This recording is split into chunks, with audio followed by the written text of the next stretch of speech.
now to a topic that is very related to the future, innovating in scouting. We're going to welcome Christine Polithy, World Scout Committee member, our moderator for the next session, that will help us to explore what are we talking about when we become to this field. Stay now with Christine for the session, Innovating in Scouting, Pioneering in a Path Forward for Non-Formal Education and Volunteering. Chrissy, the stage is yours.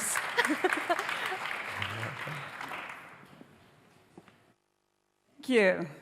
Good morning, everyone. All right, that's awake. I was just reflecting when Flora mentioned the title of the session. It's quite a mouthful for a Sunday morning after a night out in Paris. But in essence, friends, what we're going to discuss now is new ways of volunteering and what is keeping us from getting there. I'm Chrissy, I'm a member of the World Scout Committee, and I'm a volunteer, just like many, I might want to say all of you in this room. And I can't imagine my life without it, and I think that's a feeling a lot of you will share. And yet sometimes it's becoming quite difficult to navigate different responsibilities in life with volunteering work that replenishes us, that nourishes the soul. And this is a trend we're seeing across the world. Both volunteers and volunteer-led organizations like ours are starting to ask themselves really tough questions. How are we going to respond to these key developments? What are we going to do? Does that question our whole model of how we operate? So the global landscape of volunteering is changing, and I am excited to examine this topic with a wonderful panel. So please welcome, with a big round of applause, Ashish Advani, President and CEO of Junior Achievement, Dr. Philip Goodwin, Chief Executive at Voluntary Service Overseas. You can keep clapping. Aisha Karim, Youth Commissioner at the Scout Association in the UK. Okay. Aisha, did you bring your fan club? And we have Anna Siegel, CEO of WAGS. Please.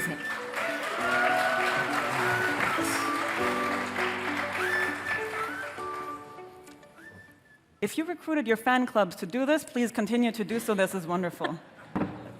Thank you all for being here. I think between all of us, we have a wealth of experience of what it takes to manage volunteers and how we might want to develop that in the future. So before we dive into our conversation here, I want to explore a little bit what are the key trends and developments that we are up against. And many of you know that World Scouting is currently in the process of developing a new strategy. And as part of that, we looked into a number of trends that will be affecting volunteers and volunteer-led organizations. In 3 domains, society, organizations, and education, a number of things are changing, and they will continue to evolve. In society, we're looking at increased focus on diversity and inclusion. We're looking at an increased focus on work-life balance, also at the growth of religious populations. All of this will do something with us and our model of operation, and we don't quite yet know what. In education, we're looking at competencies and values as anchors to what we educate on lifelong learning, and we've talked about the paradigm shift of moving from education to learning, I believe, in one of the keynotes in this Congress. And in organizations, we're looking at flexibility versus stability, the ambidexterity that we might have to manage in the future and today, and at technology as an enabler. So these are just a few words to keep you focused on the multitude and the range of challenges that all of us in our volunteer-led organizations will have to manage in some ways. So I am keen to get some guidance and advice from all of you, and I think the audience is as well. So let's get started. And I want to start with you, Philip. As the Chief Executive of Voluntary Services Overseas, you have a wealth of experience in recruiting, managing, and retaining good volunteers, a task that will be familiar to everyone in this audience, I presume. And I wonder, what's the single biggest challenge or obstacle you see in your current work? I think probably the biggest obstacle is the lack of understanding of the value of volunteering, actually. And this was touched on in the plenary session, where we see volunteering as a transformational activity, not a transactional activity. And too often it's seen as a transactional activity which is filling gaps. And the previous speaker referred to volunteering as providing solutions-based.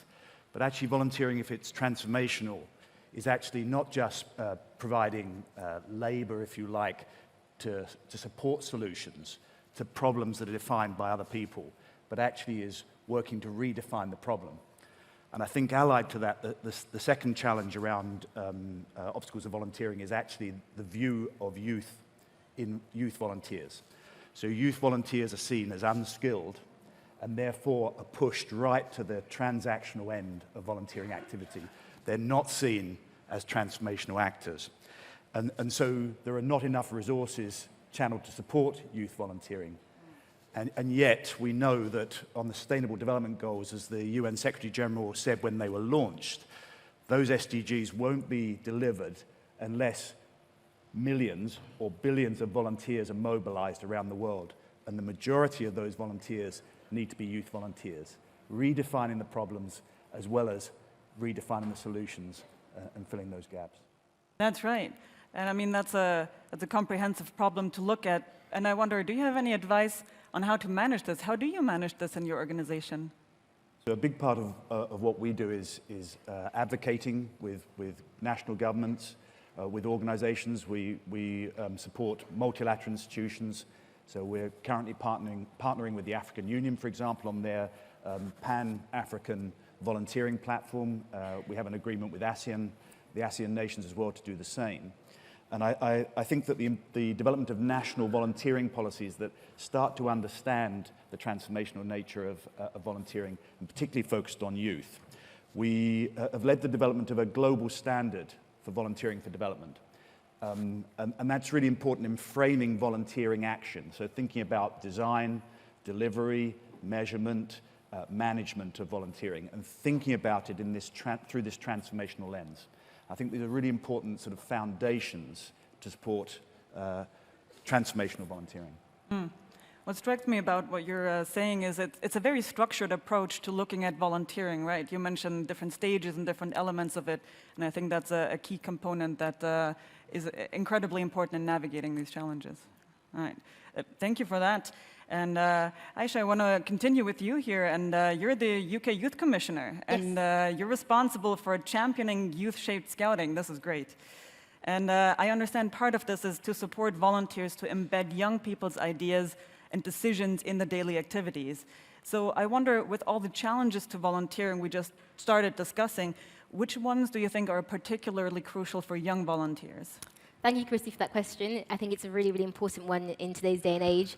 I think, first of all, I will go through 3 points. Firstly, flexibility is a massive, massive issue for a lot of young people with volunteering. Many young people in this age frame are going through big, big life changes, whether that's moving to uni or starting a new job or meeting lots and lots of new people, and it can be very overwhelming. Scouting is often a constant and a source of community, but it can be really difficult to flex regular volunteering with those other commitments. I know that I wouldn't have stuck to scouting if I wasn't in this role. This has really enabled me to continue whilst I've been at uni and had a very different schedule.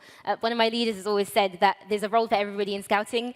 You just need to find the right one for you. And I think that to be able to really remain relevant, we need to be able to flex our volunteering to suit the needs of our changing body of young people.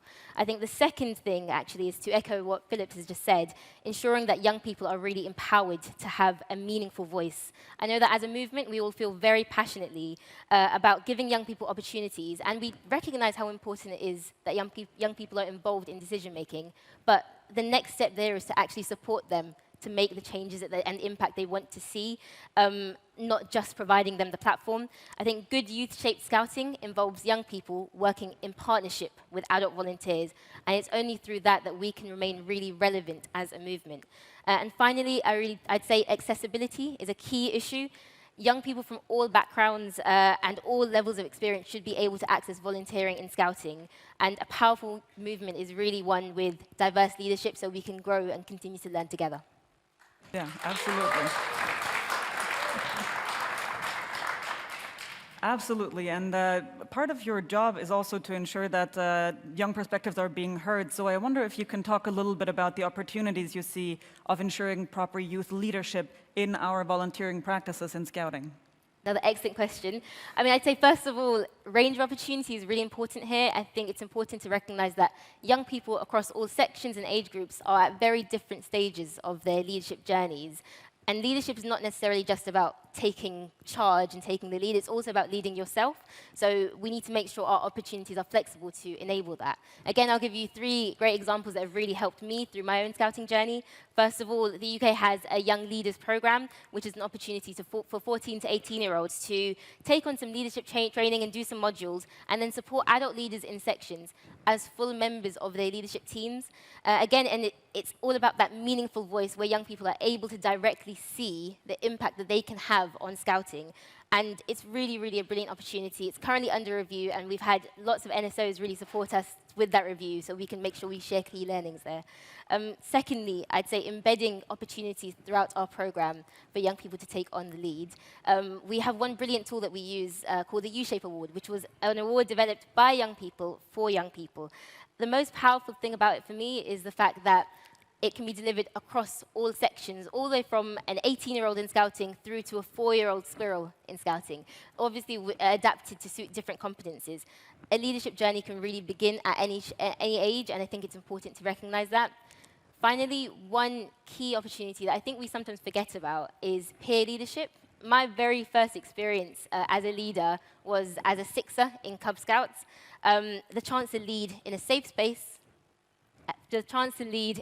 space, amongst friends, amongst peers, amongst your leaders, is a really great way to develop the foundations and confidence to be able to take on other responsibilities as you grow older.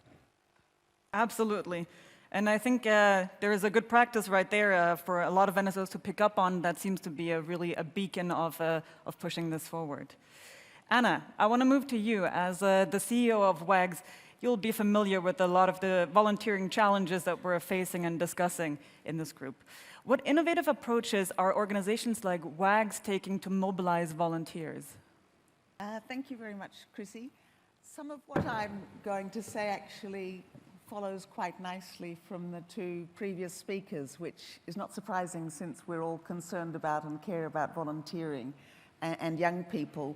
So one of the points is we need to focus on the volunteer experience and not simply on delivery, which comes back to the point about volunteering being transformational, both for the volunteer and the people with whom they're working.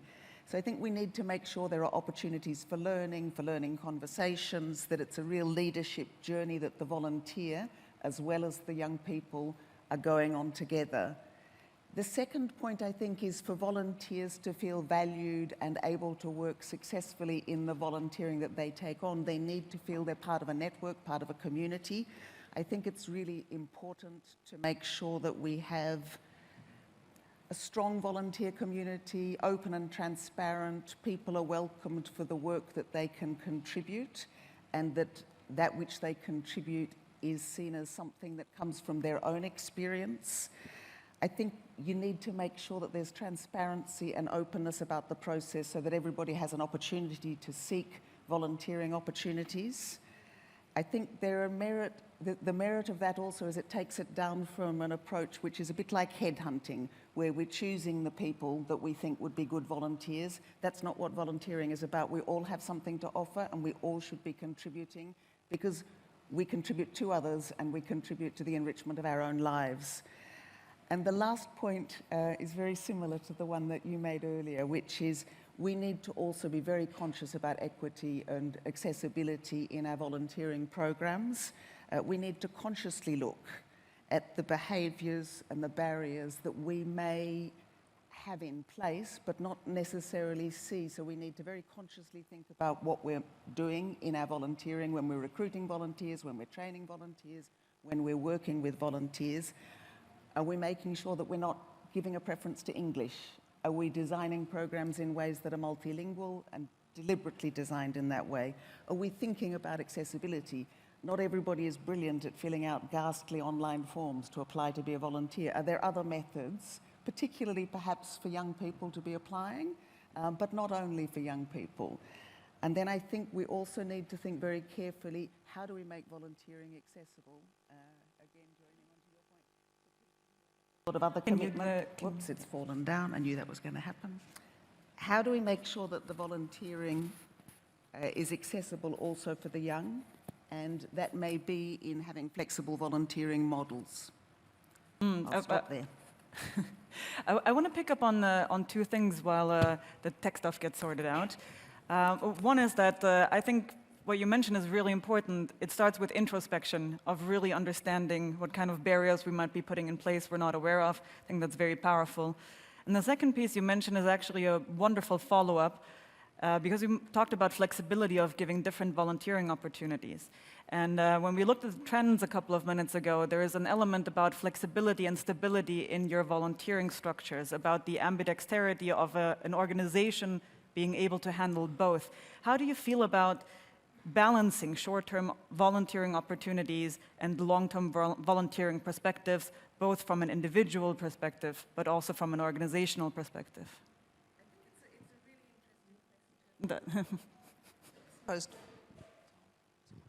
Is this working? I feel like I've now got two microphones, but hopefully it only comes out once.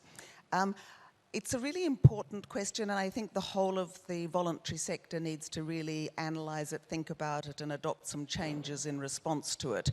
Because we simultaneously need to think about the needs of volunteers and how volunteering functions, and the needs of the organisation, and the needs of the end users of our programs, in the case of WAGs and WASM, of Scouts and Guides.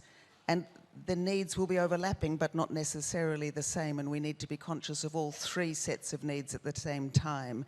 So I think there are a couple of points that are common, I think, in relation to volunteers, and one is you need to be well networked. They need to feel, all of our volunteers need to feel like they're part of the family, they belong, they're connected to each other, they're connected to our mission, and they understand why we're doing what we're doing. The second is to enable different paths for volunteers and to not privilege those who are necessarily long-term volunteers or who have a long-term engagement. We have to give value to both short-term and long-term volunteering to make sure that we don't have, in a sense, a hierarchy of those who have been with us for longer, therefore more valuable, therefore have the more interesting volunteering opportunities. And I think that's also important if we want to give interesting volunteer opportunities to young people. And finally, from an organisational perspective, I think there's a quite different point, which is we need to have systems to support different sorts of volunteers, whether they're long-term, short-term, project-based, micro-volunteering, whatever the volunteer is wishing to contribute, how can we support that volunteer in doing so? But we need to make sure from an organisational perspective and from a guiding and scouting perspective that we're also functioning well as an organisation and providing something that works for guides and scouts. So there's some things that matter about long-term relationships for certain forms of volunteering. If I think of a guide or scout troop, there is something about constancy of the relationship with the leader. Maybe we need to job share. Maybe if a leader can't be there every week, you could have 2 or 3 leaders who take it in turns. I think there are lots of different models. And the main point that I'd make really is we need to be creative and listen to what the volunteers, the guides and scouts, and the organisation needs and wants to provide effective guiding and scouting. Thanks. That really strikes a chord. And from our own organizational experience during the pandemic on a global level, WASM started focusing more on project-based approaches to get people involved. And of course, that was a time that also supported that a lot in the digital environment. And I think we're still exploring and discovering some of the opportunities and limits around that. But certainly, there is no choice, but you have to go in that direction and move forward in a way. Thank you, Anna.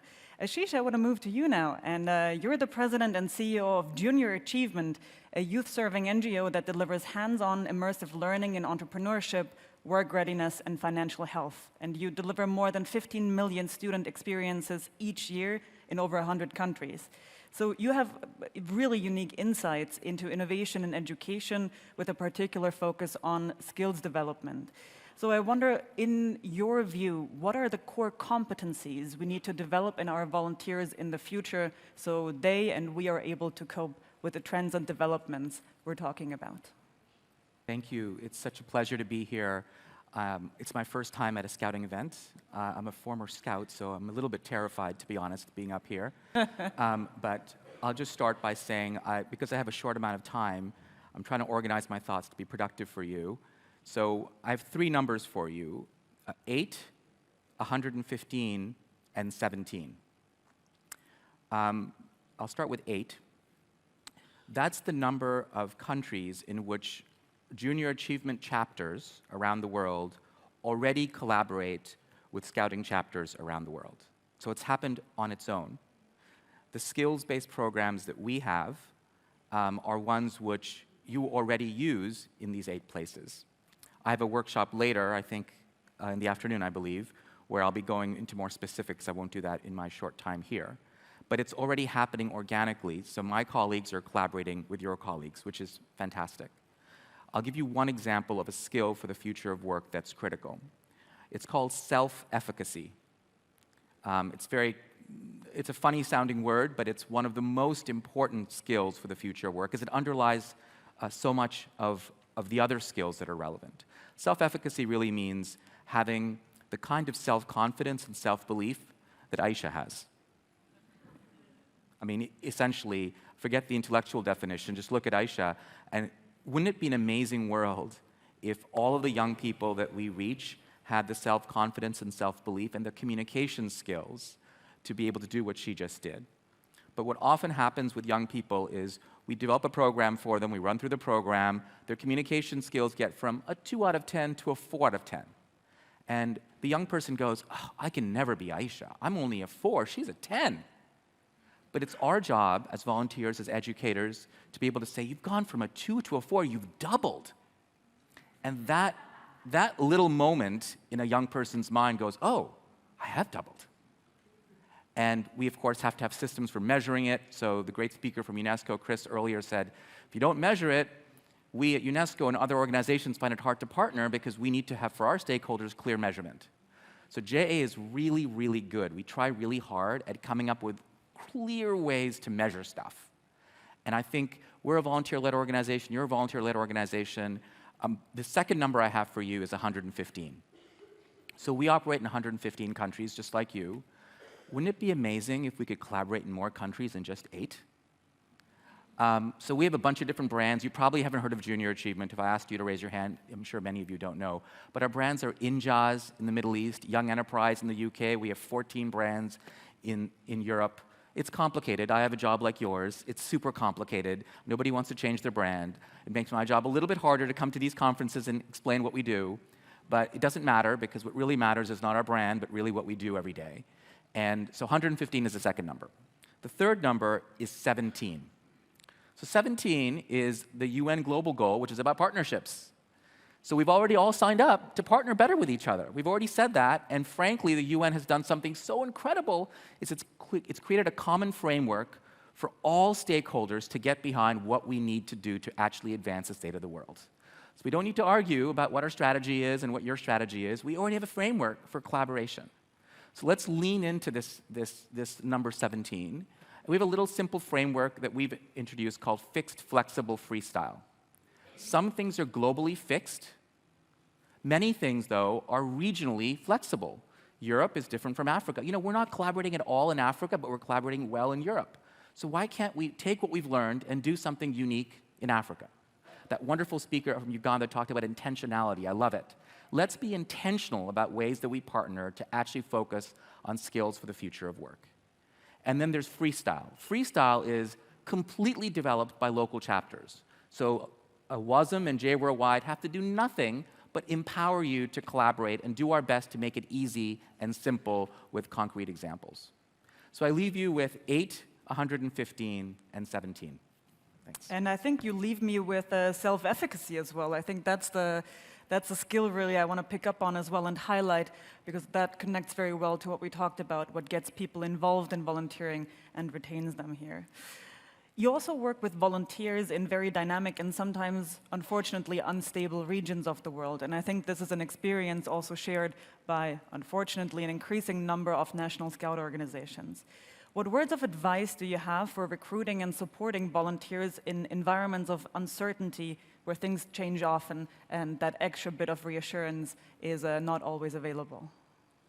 Yeah, I mean, it's very, very challenging as a volunteer when you're in a place where what's happening around you is constantly in challenge and flux. So let's start by acknowledging that. There's this wonderful Indian word called jagad. Jagad means being scrappy. Think of it as taking scarcity and making it abundance. And honestly, I think this is something which your organization, because you're volunteer-led, already has. So you're used to working with no budgets or low budgets, and it's not a weakness, it's actually a strength. So you can do more creative things with sometimes $10 than you can with $1 million in coming up with a solution. And I think this is what I've at least observed in our organization, what volunteers do in environments which are in conflict, environments which are constantly in challenge. I'll give you one example. We have a partnership actually with, I believe, your organization in Poland to help Ukrainian refugees. So we've taken our programs in Poland and actually in many countries in Europe and translated them into Ukrainian for the refugees. But the challenge is sometimes we can't deliver those in schools. So we're partnering to deliver those programs, those entrepreneurship modules, those innovation modules that teach self-efficacy in environments which are led by you and your volunteers. That's just a concrete example of how even in a complex setting, in a challenging time, we found a way to work together and have volunteers be incredibly impactful.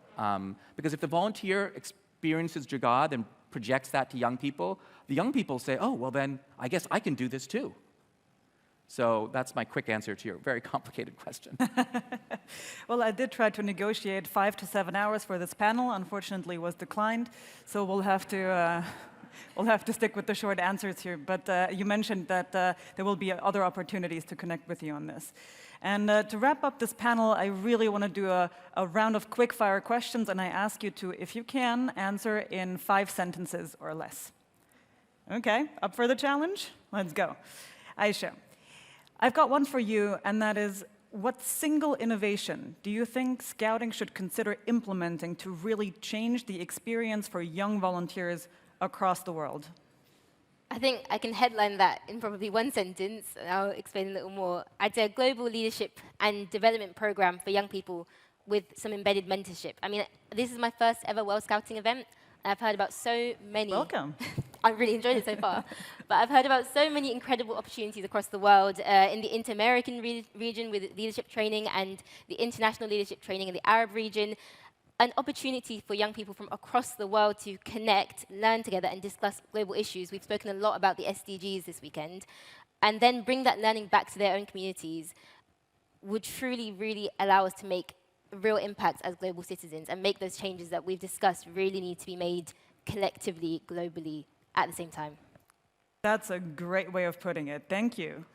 Philip, what is one message you'd like to give educators in the audience who are considering to develop and continue to advance their volunteer management practices?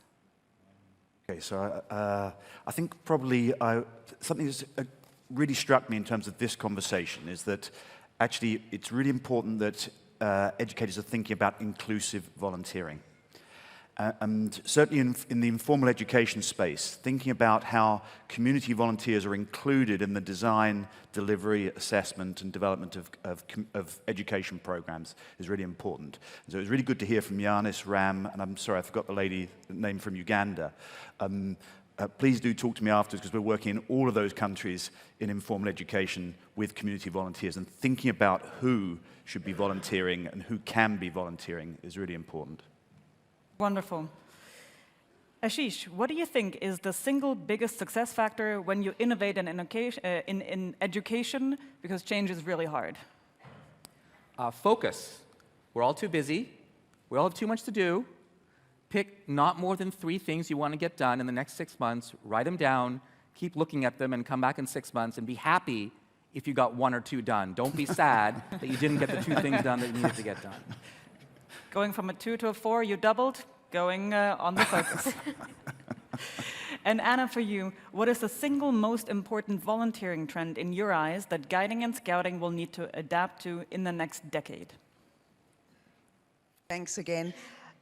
For me, the world has changed, people have changed, their availability has changed, and we need to change. We need to be flexible, we need to adapt, we need to see how we can attract volunteers, how we can retain them, what they need. So we need to give a sense of belonging. People need to get the values, the importance of working with young people. I think we have a bit of a tendency, as somebody who was a guide when I was little, but not as an adult, it can feel like a closed shop. I think we need to make it feel like an open world where everybody, if they weren't a guide or a scout, can also volunteer as adults. They can work with young people because that's something that matters. I'd like to leave it there. Thanks. It truly does. Opening the shop. What a wonderful note to end this on. I think what we've figured out here is that there is a number of ways that we can adjust our volunteering practices, that there is good practices around, there is partners around to collaborate with, and that volunteers are one of our greatest assets in the organization. So it's really an important task ahead of us to ensure that we continue to provide attractive spaces for volunteers to get engaged. And pioneering a path forward really means to honor what we've worked with so far and find the courage to try out what might work in the future. Thank you so much for being here, and MCs, back to you. Thank you. Good. Well done. Thanks, Saeed.